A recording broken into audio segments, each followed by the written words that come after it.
आज हम लोग इस चैप्टर का जो सबसे लास्ट टॉपिक है, जिससे 6 नंबर का एक लॉन्ग क्वेश्चन आता है, आता है 6 नंबर का एक लॉन्ग क्वेश्चन आता है, उस टॉपिक को डिस्कस करेंगे जो इस चैप्टर का लास्ट टॉपिक है।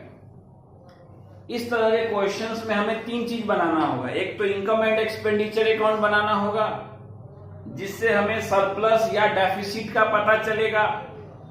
दूसरा, हम लोग ओपनिंग बैलेंस शीट बनाएंगे कैपिटल फंड जानने के लिए। और तीसरा, हम लोग क्लोजिंग बैलेंस शीट बनाएंगे। क्वेश्चन नंबर 47, क्वेश्चन नंबर 47 में लिख रहा है, following is the summary of cash transaction of royal club for the year ended 31 March 2020। मैंने ड्रॉ कर दिया income and expenditure account of royal club for the year ended 31 March 2020। और आपको पता है कि हम लोग पेमेंट तरफ से एक्सपेंसेस को यहां डेबिट करेंगे। जो रेवेन्यू एक्सपेंडिचर है उसको हम लोग एक्सपेंस मानते हुए यहां डेबिट करेंगे, और जो कैपिटल एक्सपेंडिचर है उसको हम लोग बैलेंस शीट के एसेट साइड में शो करेंगे। और नीचे कुछ एक्स्ट्रा इंफॉर्मेशन भी है जिसको हम लोग एडजस्टमेंट बोलते हैं, उसका भी काम करेंगे। तो पेमेंट साइड में हम लोग देखें, सबसे पहला आइटम है बाय रेंट 16,800। तो रेंट को हम लोग एक्सपेंस मानेंगे, तो मैंने यहां रेंट को डेबिट कर दिया टू रेंट 16,800। और रेंट के बारे में एक एक्स्ट्रा इंफॉर्मेशन है क्वेश्चन में, नीचे एडजस्टमेंट्स का 3rd लाइन में दिया है। मैं पूरे एडजस्टमेंट्स को एक बार पढ़ता हूं। इन the beginning of the year club possessed books 2 lakh and furniture 85,000। Year के स्टार्टिंग में क्लब के पास 2 लाख के बुक्स थे और 85,000 का फर्नीचर था। इसको हम लोग ओपनिंग बैलेंस शीट के एसेट्स में दिखलाएंगे। जो एसेट भी ईयर के स्टार्टिंग में क्लब के पास थे वो सब चले जाएंगे ओपनिंग बैलेंस शीट में। Subscription arrear in the beginning 3,500 and eight the and 4,500। Subscription and वाला एरियर को हम लोग ऐड कर देंगे और बिगिनिंग वाले एरियर को हम लोग लेस कर देंगे। ये तो आपको याद होगा कि आउटस्टैंडिंग एंड ऐड होता है और आउटस्टैंडिंग बिगिनिंग लेस होता है। 6 month rent at the rate of 1,400. 6 month rent at the rate of 1,400 was due both in the beginning and at the end. 6 महीने का रेंट साल के स्टार्टिंग में भी ड्यूज था और साल के एंड में भी ड्यूज है। 1 महीने का रेंट है 1,400 और ऐसा रेंट 6 महीने के लिए ड्यूज है। तो जब आप 1,400 में 6 से मल्टीप्लाई करेंगे तो 6 मंथ का रेंट हो गया 8,400। 8,400 रेंट आउटस्टैंडिंग है at the end as well as in the beginning. End वाले को हमने ऐड कर दिया। आउटस्टैंडिंग एंड हमेशा ऐड होता है और आउटस्टैंडिंग बिगिनिंग को हमने लेस कर दिया। सेम अमाउंट बिगिनिंग में भी ड्यूज था और सेम अमाउंट एंड में भी ड्यूज है। इस कारण सारा एडलेस करने के बाद भी रेंट उतना ही आ गया 16,800। ये एक कोइंसिडेंस है, इत्तेफाक है कि जितना एंड में ड्यूज था उतना ही बिगिनिंग में ड्यूज था। नेक्स्ट आइटम है वेजेज। वेजेज को भी हम लोग एक्सपेंस मानेंगे 24,500। इलेक्ट्रिसिटी चार्जेज, यह भी एक्सपेंस है। 2 electricity charges 7,200। Honorarium amount paid to those persons who are not employ of the NPO is known as honorarium. It is a revenue expenditure. Honorarium भी हमारे लिए एक्सपेंस है। जो लोग हमारे एम्प्लॉय नहीं है उनको जो हम पेमेंट करते हैं, इट इज कॉल्ड होनोरेरियम। बुक्स जो हमने खरीदी ये हमारे लिए एसेट है, तो बुक्स को हम लोग यहां नहीं दिखलाएंगे, वो एसेट में जाएगा। लेकिन ऑफिस एक्सपेंस को हम लोग एक्सपेंस मानेंगे 45,000। फिक्स डिपॉजिट, बैंक में हमने जो रकम फिक्स डिपॉजिट की है 80,000, वो हमारे लिए एसेट है, उसको हम लोग एसेट में लिखेंगे। और उसके आगे लिखा है 3%। जब भी किसी आइटम के आगे परसेंट लिखा हो तो उसके इंटरेस्ट का काम करना होगा। और डेट भी दे रहा है ऑन 1 अक्टूबर 2019। आपने बैंक में ये जो फिक्स डिपॉजिट की, ये की 1 अक्टूबर 2019, और आप बना रहे हैं मार्च 2020। तो 6 मंथ हो गए हैं, अक्टूबर, नवंबर, दिसंबर, जनवरी, फरवरी, मार्च। उस फिक्स डिपॉजिट पर इंटरेस्ट जो एक्रूड होगा वो हम लोग उसका एडजस्टमेंट करेंगे बाद में। ये इनकम होगा हमारे लिए। फिक्स डिपॉजिट एसेट है, उस पर जो इंटरेस्ट एक्रूड होगा या रिसीव्ड होगा वो इनकम है, उसको इनकम में दिखलाएंगे, वो एक्सपेंस है नहीं। और जो बाय बैलेंस सीडी से कैश इन हैंड और कैश एट बैंक है, ये है क्लोजिंग कैश, इसको हम लोग क्लोजिंग बैलेंस शीट के एसेट में दिखलाएंगे। आप एडजस्टमेंट पढ़ेंगे, उसके लास्ट लाइन में लिख रहा है prepare the income and expenditure account and the balance sheet as on 31 March 2020 after writing off 5,000 and 11,300 as depreciation on furniture and books। सबसे लास्ट एडजस्टमेंट में कहा है कि आपको फर्नीचर और बुक्स पे डेप्रिसिएशन करना है, तो इसको हम लोग एक्सपेंस मानते हुए यहां डेबिट करेंगे। फर्नीचर पे कितना डेप्रिसिएशन करना है 5,000 और बुक्स पे डेप्रिसिएशन करना है 11,300। दोनों मिलकर टोटल डेप्रिसिएशन हो गया 16,300। एक तो इसको यहां डेबिट किए हैं, और दूसरा जब हम लोग क्लोजिंग बैलेंस शीट बनाएंगे तो एसेट में इस डेप्रिसिएशन को हम लोग लेस कर देंगे। अब हम लोग रिसीप्ट साइड में देखेंगे, which receipt is of revenue nature. जो रेवेन्यू नेचर का होगा उसको इनकम मानते हुए यहां क्रेडिट करेंगे, और जो कैपिटल रिसीप्ट होगा उसको हम लोग बैलेंस शीट के लायबिलिटी साइड में दिखलाएंगे। तो सबसे ऊपर टू बैलेंस बीडी से जो कैश इन हैंड और कैश एट बैंक दे रहा है वो ओपनिंग कैश है। उस ओपनिंग कैश को हम लोग ओपनिंग बैलेंस शीट के एसेट में दिखलाएंगे। पहला रिसिप्ट, सबसे पहला रिसिप्ट है एंट्रेंस फी। एंट्रेंस फी को हम लोग रेवेन्यू रिसिप्ट मानते हैं, तो यहां लिख देंगे 25,500। सब्सक्रिप्शन 1,60,000, और नीचे एडजस्टमेंट में कहा था कि ईयर एंड में कितना आउटस्टैंडिंग है 4,500, उसको ऐड कर देंगे। और ईयर के बिगिनिंग में कितना आउटस्टैंडिंग है 3,500, उसको लेस कर देंगे, तो आपका ये आ जाएगा 1,61,000। लीगेसी, लीगेसी यदि नॉर्मल पर्पस के लिए मिलता है तो उसको रेवेन्यू रिसीट मानते हैं, और यदि लीगेसी स्पेशल पर्पस के लिए मिलता है तो उसको कैपिटल रिसीट मानते हैं।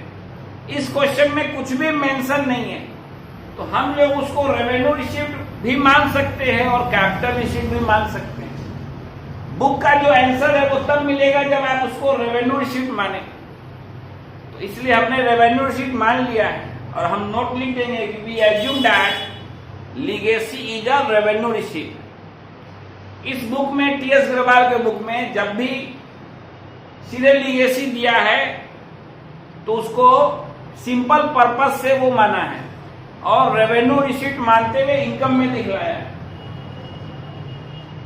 तो लीगेसी को हमने रेवेन्यू रिसीट मान के इनकम में दिखला दिया। लाइफ मेंबरशिप फी हमेशा कैपिटल रिसीप्ट होता है, वो बैलेंस शीट के लायबिलिटी में जाएगा। और जो सरप्लस हुआ है फ्रॉम इंटरटेनमेंट इवेंट, क्लब ने कुछ इंटरटेनमेंट इवेंट ऑर्गेनाइज किए थे, और उस इवेंट में इनकम भी हुआ और एक्सपेंस भी हुआ, लेकिन इनकम ज्यादा हुआ और एक्सपेंस कम हुआ, तो वहां कुछ सरप्लस बच गया, ये क्लब के लिए इनकम है, तो सरप्लस फ्रॉम इंटरटेनमेंट इवेंट में इनकम है 5600। और बैंक में जो हमने फिक्स डिपॉजिट की थी 80,000 की at the rate of 3% as on 1 October 2019, तो उस पर हमें 6 मंथ का इंटरेस्ट मिलना चाहिए, जो कि रिसिप्ट साइड में नहीं है। इसका मतलब यह इंटरेस्ट एक्रूड है, अभी मिला नहीं है, तो हमको इस ईयर का सारा इनकम क्रेडिट करना है। यदि वो मिल गया है तो भी, और यदि वो एक्रूड है तो भी। तो फिक्स डिपॉजिट पर 6 मंथ का 3% से इंटरेस्ट आएगा 1200, उसको भी हम लोग इनकम मानते हुए बाय एक्रूड इंटरेस्ट के नाम से क्रेडिट कर देंगे। अब ये सारा इनकम आपका ज्यादा है 2,09,800। इसमें जब आप सारे एक्सपेंस को लेस करेंगे तो आपका सरप्लस आ जाएगा 56,500। पिछले क्वेश्चंस में आपको सिर्फ इनकम एंड एक्सपेंडिचर अकाउंट बनाना होता था, लेकिन इस क्वेश्चन में हम लोग को बैलेंस शीट भी बनाना है, तो उसको हम लोग नेक्स्ट पेज पे बनाएंगे। क्योंकि इस क्वेश्चन में हम लोग को बैलेंस शीट भी बनाना है, क्लोजिंग बैलेंस शीट बनाना है।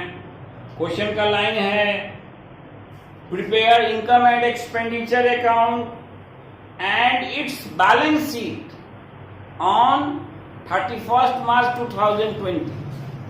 31 मार्च 2020 को जो बैलेंस शीट बनेगा उसको हम लोग क्लोजिंग बैलेंस शीट बोलेंगे। लिखा हुआ नहीं है, हम लोग लिख भी सकते हैं। ईयर के एंड में जो बैलेंस शीट बनेगा उसको हम लोग क्या बोल सकते हैं, क्लोजिंग बैलेंस शीट। क्वेश्चन में ओपनिंग बैलेंस शीट बनाने के लिए नहीं कहा है, लेकिन जब हमें क्लोजिंग बैलेंस शीट बनाना होगा तो ओपनिंग बैलेंस शीट हमको बनाना ही पड़ेगा। इस ओपनिंग बैलेंस शीट को हम लोग वर्किंग नोट का पार्ट मान के बनाएंगे। क्यों बनाएंगे? To find out capital fund. जब तक हम लोग कैपिटल फंड नहीं निकालेंगे तो हमारा क्लोजिंग बैलेंस शीट भी इक्वल नहीं हो पाएगा। इसलिए जिस क्वेश्चन में हमको क्लोजिंग बैलेंस शीट बनाना होगा तो अपने मन से ओपनिंग बैलेंस शीट भी हम बनाएंगे। तो सबसे पहले हम लोग क्या बनाएंगे, opening balance sheet as a part of working note.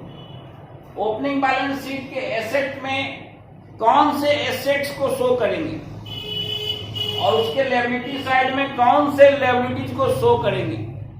हर वह एसेट, हर वह लायबिलिटी जो ईयर के स्टार्टिंग में क्लब के पास थे उनको हम लोग ओपनिंग बैलेंस शीट में शो करेंगे। सबसे पहले आप क्वेश्चन का रिसीप्ट साइड देखें। उसके रिसीप्ट साइड में सबसे ऊपर लिखा है to balance BD. To balance BD में जो कैश इन हैंड और जो कैश एट बैंक है वो ईयर के स्टार्टिंग में है। और मैंने आपको बताया कि ईयर के स्टार्टिंग में जो भी एसेट होगा उसको हम लोग ओपनिंग बैलेंस शीट के एसेट में लिखेंगे। तो ईयर के स्टार्टिंग में क्लब के पास कैश इन हैंड है 10,000 और कैश एट बैंक है 21,900। और नीचे एक्स्ट्रा इंफॉर्मेशन में लिख रहा है in the beginning of the year club possessed books worth ₹2 lakh and furniture of ₹85,000। Year के स्टार्टिंग में क्लब के पास बुक्स है 2 लाख का और फर्नीचर कितने का है 85,000 का। और उसमें लिख रहा है कि subscription in arrear in the beginning 3,500 and eight the and 4,500। Year के स्टार्टिंग में सब्सक्रिप्शन जो ड्यूज है 3,500, ये एसेट हुआ क्योंकि सब्सक्रिप्शन जो है आउटस्टैंडिंग है, ये क्लब को लेना है। इनकम यदि आउटस्टैंडिंग है तो उसको हम लोग एसेट मानेंगे, और यदि कोई एक्सपेंस आउटस्टैंडिंग है तो उसको हम लोग लायबिलिटी मानेंगे।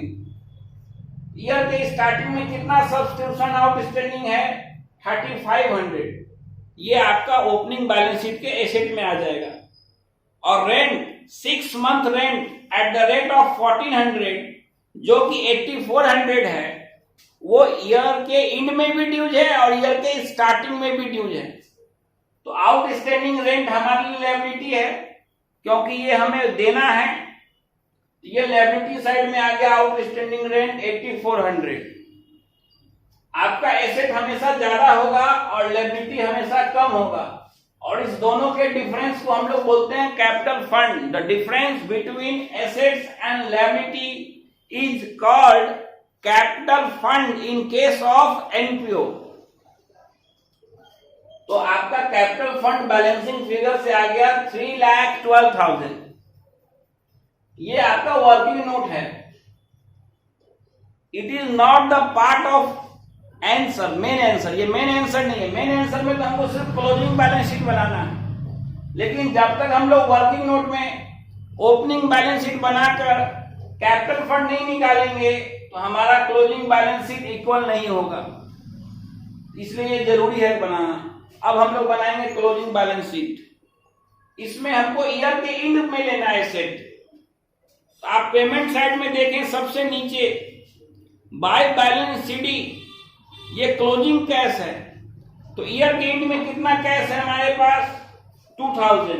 और ईयर के एंड में हमारा बैंक में कितना अमाउंट है? 24,200। बुक्स जो पिछले साल भी कितने की थी? 2 लाख। सबसे पहले हम लोग ओपनिंग बैलेंस लिख देंगे बुक्स का 2 लाख, और यदि इस ईयर हमने बुक्स खरीदी है तो उसको ऐड करेंगे। तो आप पेमेंट में जाकर देखें, आपने इस ईयर बुक्स खरीदी है 21,300 की। पहले से कितने का बुक्स था? 2 लाख, और आपने नया बुक्स खरीदा 21,300। दोनों ऐड होकर हो गया 2 लाख 21,300। और आपको याद होगा कि हम लोगों ने बुक्स पर डेप्रिसिएशन किया था 11,300, जो कि इनकम एंड एक्सपेंडिचर अकाउंट में डेबिट है। साथ ही साथ यहां भी उसको हम लोग लेस कर देंगे, डेप्रिसिएशन 11,300। तो बुक्स का क्लोजिंग बैलेंस आ जाएगा 2,10,000। पहले हमने स्टार्टिंग बैलेंस लिख दिया, उसमें जो परचेज हुआ वो ऐड कर दिया, और जो डेप्रिसिएट हुआ उसको हमने लेस कर दिया। उसके बाद फर्नीचर था, पिछले साल कितने का था? 85,000, उसको लिख दिया 85,000। आप देखेंगे पेमेंट तरफ नया फर्नीचर परचेज नहीं हुआ है, लेकिन डेप्रिसिएशन हुआ है। तो हम लोग इसके डेप्रिसिएशन को लेस कर दिया 5,000, तो ये लेस होके रह गया 80,000। सब्सक्रिप्शन स्टार्टिंग में ड्यूज था 3,500, लेकिन ईयर के एंड में कितना सब्सक्रिप्शन ड्यूज है? 4,500। और एक नया एसेट आप देखेंगे पेमेंट साइड में कि आपने फिक्स डिपॉजिट बैंक में किया था 80,000।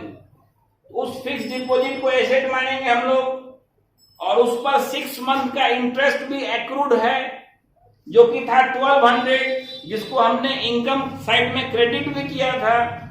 तो वह एक्रूड इंटरेस्ट इसमें ऐड कर देंगे 1,200। इसका अमाउंट बढ़ के हो जाएगा 81,200। रेंट हमारा 6 मंथ ड्यू था, एंड में भी और बिगनिंग में भी। बिगनिंग में भी रेंट उतना ही था 8400, और एंड में भी 1 महीने का रेंट है 1400, और 6 मंथ का रेंट ड्यूज है in the beginning as well as at the end. और आप रिसिप्ट में देखेंगे तो आपको लाइफ मेंबरशिप फी नाम का कैपिटल रिसिप्ट है। कैपिटल रिसिप्ट को हम लोग लेफ्ट साइड में लिखते हैं, तो हमने लाइफ मेंबरशिप फी यहां लिख दी। और सबसे अंत में जो हमने कैपिटल फंड निकाला था 3,12,000, उसमें हम लोग सरप्लस को ऐड कर देंगे। यदि डेफिसिट होगा तो उसको लेस कर देंगे। इस क्वेश्चन में हमारा सरप्लस था 56,500, उसको ऐड कर दिया तो कैपिटल फंड बढ़ के हो गया 3,68,500। यदि हम सब कुछ सही करेंगे तो हमारा ये जो टोटल है बोथ साइड का वो इक्वल आ जाएगा। तो इस क्वेश्चन का टोटल आपको इक्वल आ गया 4,01,900। तो आगे के जो भी क्वेश्चंस हैं वो इसी टॉपिक से रिलेटेड हैं, उसको आप लोग सॉल्व करने का कोशिश करेंगे।